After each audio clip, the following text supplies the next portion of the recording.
तो निश्चित रूप से एक भावना थी कि हम लोग उनको श्रद्धांजलि देने जा रहे हैं, उनकी जयंती मनाने जा रहे हैं जिन्होंने दलितों को जीने का तरीका सिखाया। ये सच है कि बाबा साहब भीमराव अंबेडकर ने भारत का संविधान बनाया और दलितों की पहली आवाज बनी। उन्होंने ही मूक नायक नाम से मराठी पत्रिका निकाली थी मुंबई में। उन्होंने ही मुंबई हाई कोर्ट में प्रैक्टिस की थी दलितों की आवाज को उठाने के लिए। लेकिन उनके बाद एक लंबा सन्नाटा था। ऐसा लगता था कि दलित आंदोलन सुषुप्त अवस्था में चला गया है।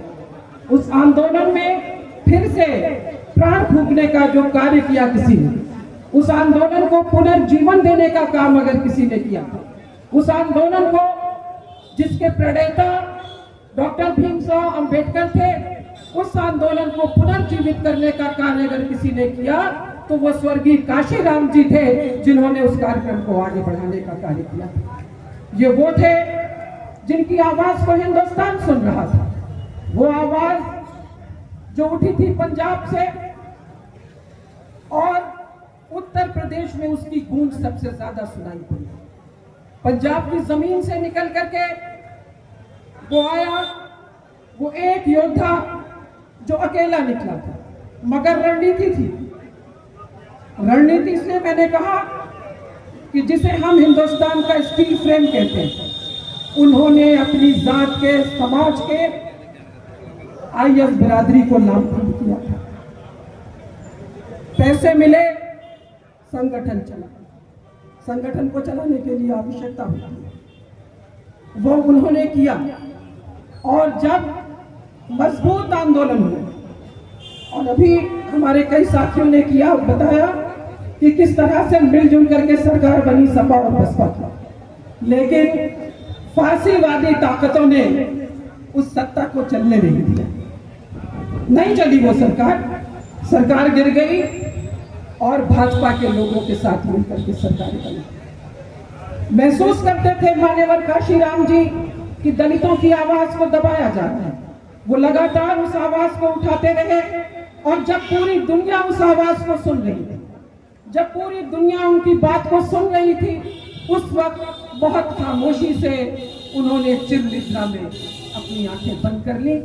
शायद इसी को कहते हैं कि बहुत शौक से सुन रहा था जमाना, बड़े शौक से सुन रहा था जमाना, तुम ही सो गए दास्तां कहते कहते। लोग तो सुन रहे थे, लोग सुन रहे थे, लोग सुनना चाह रहे थे, और वो नहीं रहे।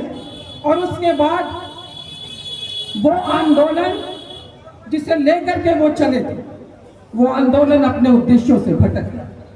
ये कहने में कोई याद नहीं कि अब जिनके हाथ में इस आंदोलन की बागडोर आई थी, मायावती जी के, वो केवल दौलत की बेटी होकर रह गई। आंदोलन नहीं चला। तब जब वो नहीं रहे, उस समय परम आदरणीय परम श्रद्धेय माननीय नेताजी ने कहा था, और नेताजी एक ही के लिए कहा जाता है, वो आप सब जानते हैं।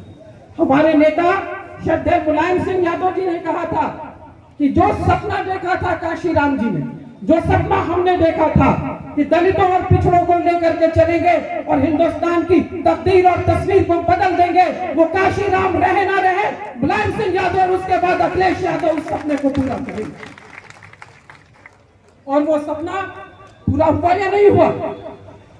तारीख गवाह है कि 2024 का जब लोकसभा का चुनाव हुआ, उस समय दलित समाज ने मायावती जी को नहीं देखा था, हाथी निशान को नहीं देखा था। उसने देखा कि अम्बेडकर का जो संविधान है, काशीराम जी का जो सपना है, उसको अगर कोई पूरा करना चाह रहा है तो वो हमारे युवा नेता, पूर्व मंत्री, पूर्व मुख्यमंत्री माननीय अखिलेश यादव जी हैं। इसलिए वो साथ में आया था,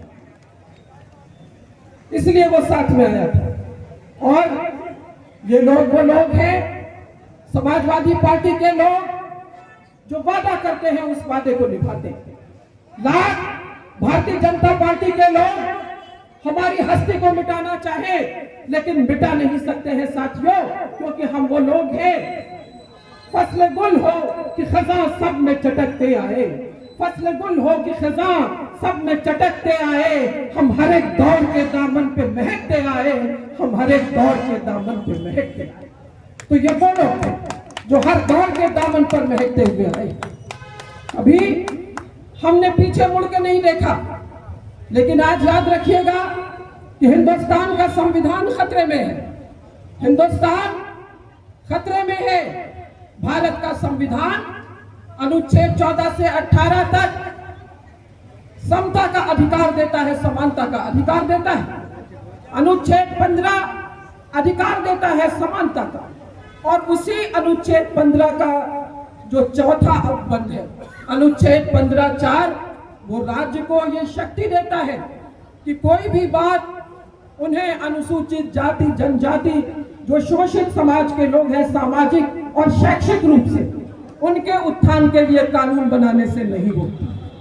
अनुच्छेद 16 सरकारी नौकरियों का अधिकार देता है, लेकिन सबको समान अधिकार है, लेकिन उसी में अनुच्छेद 16(4) ये व्यवस्था देता है कि जो अनुसूचित जाति जनजाति के लोग हैं, पिछड़े लोग हैं, राज्य उनको आरक्षण देगा।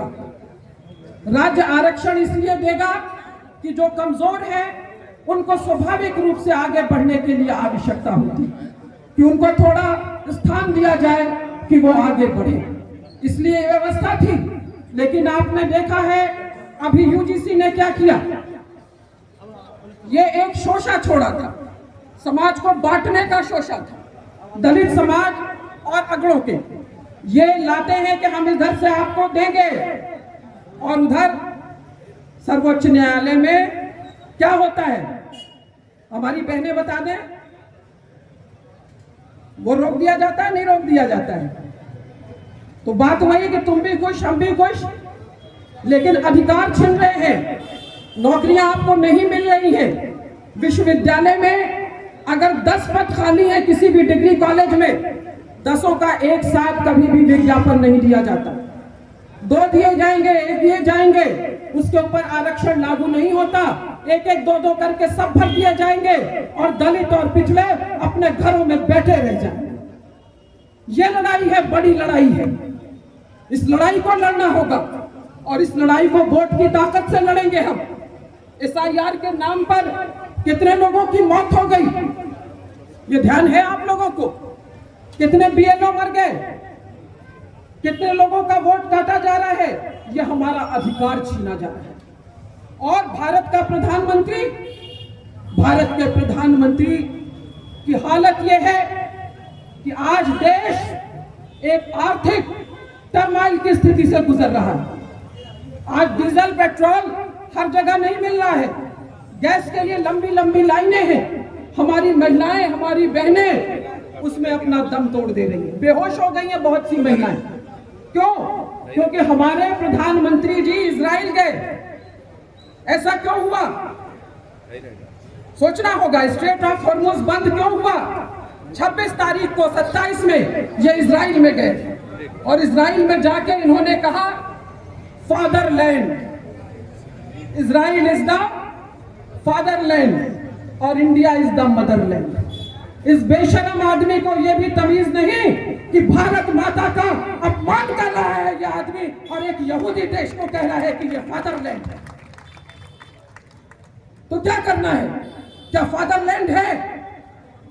नहीं, पूछते हैं हम, हर एक से सवाल है, दलित लोगों से भी है, पिछड़ों से भी है, अगड़ों से भी है। समाजवादी पार्टी सबको साथ लेकर के चलती है। तुम बात करते हो भारत माता की, वंदे मातरम की बात करते हो, और भारत माता के मस्तक को नेतन्याहू के कदमों में इजराइल इज द फादरलैंड कह करके झुकाने का कार्य करते हो। तुमसे ज्यादा नीच व्यक्ति शायद दुनिया में नहीं मिलेगा। ये सोचना होगा हमें। तो आज भारत देश टूटने की कगार पे है, क्योंकि ये व्यक्ति, इसने भारत की अर्थव्यवस्था को डुबा दिया। इसलिए डुबा दिया। यह हमला क्यों हुआ है? क्योंकि एप्स्टीन फाइल में लोगों के नाम आ रहे हैं। इसमें केवल अगर कोई सोचे कि केवल और केवल क्लिंटन का नाम है तो गलत है, उसमें इनके परम प्रिय मित्र, हाँ बता दीजिए, ट्रंप। तो इतना धीमे से क्यों बोल रहे हो, डर लग रहा है क्या? अरे ईरान पर बम गिरा रहा है, तुम पर नहीं गिराएगा। डोनाल्ड ट्रंप प्रिय मित्र, सारे लोगों ने देखा है, आप लोगों ने देखा है उनके कुकृत्य को। और उसी एप्स्टाइन फाइल में अनिल अंबानी का नाम आया है। हम नहीं कहेंगे जो उन्होंने कहा, मोदी जी के विश्वसनीय। और उस फाइल में एक नाम और है, इधर से बता दे लो, इतना धीमे क्यों बोल रहे हैं? क्या डर लग रहा है? क्या होगा ज्यादा से ज्यादा? इसी सरजू पांडे पार्क से गिरफ्तार करके हम लोगों को ले जाएंगे तो ले जाओ, उसी दिन अखिलेश यादव की जीत पक्की हो जाएगी। किस बात का डर है? एप्स्टीन फाइल में नाम है प्रधानमंत्री का, यह है गाजीपुर का खून और यह है गंगा के पानी की रवानी। महिलाएं क्या कमजोर है क्या? सबसे ज्यादा नुकसान आपका है। तो यह सोचना है हमें कि आज हमारा देश गुलामी की बेड़ियों में जकड़ने जा रहा है। जो काम कभी ईस्ट इंडिया कंपनी ने किया था, वो काम आज अकेले मोदी जी कह रहे हैं। विद्यालय बंद हो रहे हैं ये कह करके कि पास में है। 69,000 शिक्षक लटके हुए हैं, उनको कोई नहीं मिलने वाला रोजगार, बंद होते विद्यालयों से नहीं मिलेगा। इसलिए हमारे नेता माननीय अखिलेश यादव जी ने कहा है कि जिस दिन समाजवादी पार्टी की सरकार बन जाएगी, 69,000 नहीं, हम कम से कम 2.5 लाख शिक्षकों की नियुक्ति करेंगे। हम